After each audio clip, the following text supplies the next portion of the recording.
Hello everyone, শুভ সকাল সবাইকে। আশা করছি সবাই ভালো আছো, সুস্থ আছো, যে যেখান থেকে আমার ভিডিওটা দেখছো। ঈদের ছুটিতে যেহেতু বাড়িতে ঘুরতে এসেছি, তাই সকাল সকাল উঠে প্রথমে ব্রাশটা করে নিচ্ছি। আর তোমাদের সাথে কিন্তু বাইরের পরিবেশটা একটু করে শেয়ার করলাম। দেখতেই পারছো বৃষ্টির পর কি সুন্দর করে রোদ উঠেছে। আর কিন্তু আমার ছেলে উঠে উঠানে খেলতে চলে গিয়েছে, আর আমরা কিন্তু ঘরে এসে মুখ ধুয়ে সবাই চা আর বিস্কিট খেয়ে নিচ্ছি। পরে দেখছি মা আবার নুডলস রান্না করছে, রুটি করছে, তাই তোমাদের সাথে নুডলসটা ছোটখাটো করে শেয়ার করছি। মা প্রথমে কিন্তু ম্যাগিটাকে ভালো করে সিদ্ধ করে নিচ্ছে, আর ডিমটাকে ভেঙে সামান্য পরিমাণ লবণ দিয়ে মিক্স করে নিচ্ছে, আর পেঁয়াজের মধ্যে কিন্তু ডিমটা দিয়ে দিয়েছে, আর সুন্দরভাবে নেড়ে চেড়ে তারপরে কিন্তু সেদ্ধ নুডলসটা দিয়ে নুডলসটা তৈরি করবে। যেহেতু আমার ছেলে খাবে, তাই একদম ঝাল কম ছাড়াই কিন্তু রান্না করছে, দেখতেই পারছো। আর আমার ছেলেকে কিন্তু মা দিয়ে দিয়েছে খেতে, সে খাচ্ছে, চামচ দুইটা নিয়েছে, আমার হাজবেন্ডকে দিয়েছে। আর এদিকে দেখছি আজকে যেহেতু অনেক মেহমান রয়েছে ঘরে, তাই মা দেখছি প্রথমে পায়েসটা রান্না করতে দিয়ে দিয়েছে। কিন্তু হাঁড়িতে গরুর দুধটা ভালো করে যখন সেদ্ধ হয়ে গিয়েছে, তারপরে কিন্তু চিনি দিয়ে দিয়েছে, আর সাথে কিন্তু চালটাও দিয়ে দিয়েছে। চালটা হয়ে আসলে তারপর পায়েসটাকে নামিয়ে নিবে। যেহেতু ছোট বাবুরা সকালে ভাত খাবে, তার জন্য কিন্তু ডালটাকেও সেদ্ধতে বসিয়ে দিয়েছে। অন্য একটা পাত্রে ভালো করে গরম হয়ে আসলে সামান্য পরিমাণ ঘি দিয়ে দিয়েছি, আর ঘিটা গরম হয়ে আসলে ভালো করে তারপর কিন্তু চালটা দিয়ে দিয়েছি। আর চালটা দিয়ে ওখানে কিন্তু পেঁয়াজ, সামান্য পরিমাণ আদা, লবণ, হলুদ, দারচিনি, এলাচি, তেজপাতাও দিয়ে দিয়েছি। এবার চালটাকে আমি ভালো করে ভেজে নেব। ভেজে নেওয়ার পরে 1 কাপ চালের জন্য 2 কাপ পরিমাণ জল দেব। যদি চালটা নরম হয় তাহলে 1.5 কাপ, আর না হলে 2 কাপ। এভাবে করে আমি চালটা দিয়ে সুন্দরভাবে পোলাওটা করে নেব। দেখতেই পাচ্ছ আমার পোলাওটা কিন্তু ঝরঝরে হয়ে গিয়েছে। এবার কিন্তু আমি মাংসটা প্রসেসিং করে নিচ্ছি, আর সামান্য পরিমাণ হলুদ আর লবণ দিয়ে সুন্দর করে মেখে তারপরে কিন্তু আমি মাংসটাকে একটু হালকা করে ভেজে নেব। আর যেহেতু দেশি মুরগির মাংস, খুব বেশি ভাজবো না, হালকা করে ভেজে নেব। ভেজে নেওয়ার পরেই কিন্তু আমি মাংসটাকে কষিয়ে রান্না করব। আর তাই প্রথমে অল্প অল্প করে দিয়ে আমি মাংসটাকে সুন্দরভাবে ভেজে তুলে নিচ্ছি। এবার অন্য একটা পাত্রে সুন্দর করে তেলটা গরম করতে দিয়ে দিয়েছি, আর তেলটা গরম হয়ে আসলে দিয়ে দিয়েছি দারচিনি, এলাচ, তেজপাতা, পেঁয়াজ, আর সামান্য পরিমাণ পাঁচফোড়ন। ফোড়নটা দেওয়ার পরে দিয়ে দিয়েছি লবণ, আর দিয়ে দিয়েছি রসুন পেস্ট, আদা পেস্ট, বাদাম, নারকেল বাটা, আর দিয়ে দিচ্ছি হলুদের গুঁড়ো, মরিচের গুঁড়ো, আর দিয়ে দেব জিরের গুঁড়ো। সবকিছু দিয়ে আমি ভালো করে মশলাটাকে কিন্তু কষিয়ে নেব। আরেকটা ব্যাপার হচ্ছে, মশলাটা যত ভালো করে কষানো হবে, তত কিন্তু সুন্দরভাবে মাংস রান্নাটা ভালো হবে।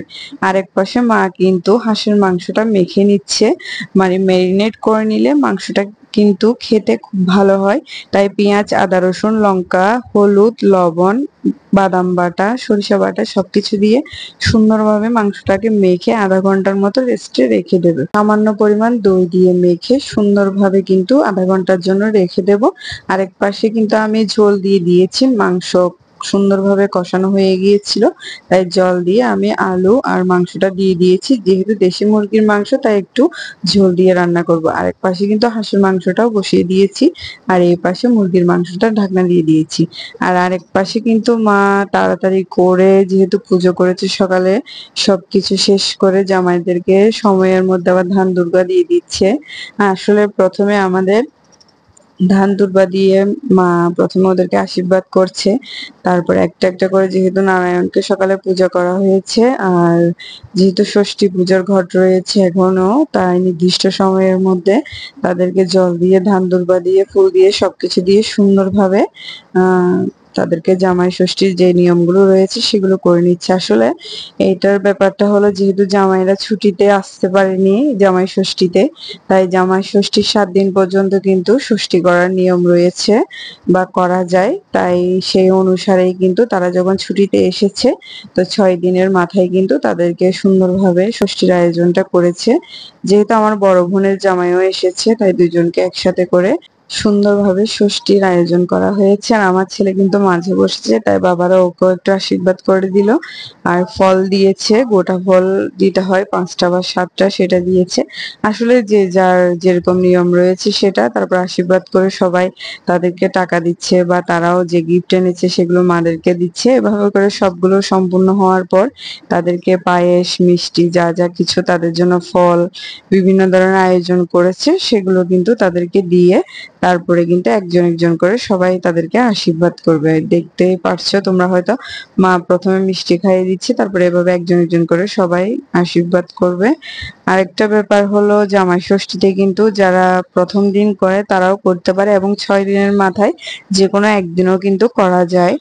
আর জামাই ষষ্ঠীতে যেহেতু বড়রা আসতে পারেনি, ওদের বিভিন্ন কাজ ছিল, কিন্তু এখন যেহেতু এসেছে তাই মারা বলছে যেহেতু সময় রয়েছে সবকিছু সুন্দরভাবে করে নেব। আর বৌদিও কিন্তু তাদেরকে আশীর্বাদ করে দিয়েছে। এবার কিন্তু যা যা রান্না হয়েছে, ভাজি, মাছ, কচু শাক, ডিম, মাংস, মাছ, সালাদ, মিষ্টি, পায়েস, আম, কাঁঠাল, মানে সবকিছু দিয়ে সুন্দর করে তাদেরকে আসলে সাজিয়ে গুছিয়ে খেতে দিতে হয়েছে। আসলে কিন্তু রান্না চুলায়ও হয়েছে, আবার গ্যাসও হয়েছে। তারা আবার বিকাল বেলা গিয়েছিল একটু, এখানে একটা জায়গা রয়েছে নিউজিল্যান্ড, সেখানে ঘোরাঘুরি করতে। আর ঘুরতে গিয়ে দেখতে পারছেন কি কি করছে, একটু একটু করে ক্লিপ নিয়ে এসেছে, সেগুলো আমি অ্যাড করে দিয়েছি। আর তাদের কিন্তু খুব মজা করছে দুই জামাই একসাথে। আর আমার বড় মাসি যেহেতু এসেছে, উনি কিন্তু ষষ্ঠীর যে ঘরটা বসায় সেটা উনি উনাদের ঘরে বসায়, তো সেখান থেকে জল এনে সন্ধ্যাবেলায় যে নিয়মটা রয়েছে ষষ্ঠী পুজোর, যে পানিটা দিয়ে 60 60 60 বলে 7 বার করে, সেটা উনি করে দিচ্ছে সবাইকে। মানে একজন একজন করে প্রথমে পুরুষদেরকে দেবে, তারপর ছোট থেকে বড় সবাইকে দেবে 7 বার করে 60 60 বলে। আর এই নিয়ম কানুন গুলো সব শেষ করার পরে আমার বোনের আবার জন্মদিন ছিল, তাই ছোটখাটো করে, তেমন বেশি আয়োজন না, যেহেতু সারাদিন সব কাজকর্ম ছিল, ঘরে অনেক মেহমান ছিল, তাই আর বেশি বড় করে না, ছোট করে আমরা বার্থডেটা সেলিব্রেট করেছি। তো একটু একটু সবাই ওকে কেক কেটে খাইয়ে দিয়েছি, আর ছোট বাবুদেরকেও দিয়েছি। আর সারাদিন যেহেতু ঘরে মেহমান ছিল, তেমন বেশি সাজাতে গোছাতেও পারেনি। হঠাৎ করে ওরা কেকটা নিয়ে আসলে সবাই মিলে সেলিব্রেশন করেছি, ছোটখাটোর মধ্যে সবাই অনেক মজা করেছি। আর সারাদিন যেহেতু ছোট ছোট করে ক্লিপ নিয়ে দেখিয়েছে, আসলে সবকিছু কিন্তু ভিডিওতে দেখাতে গেলে 2 থেকে 3 ঘন্টা লেগে যায়, তাই ছোট ছোট ক্লিপ নিয়ে তোমাদের সাথে শেয়ার করার চেষ্টা করেছি।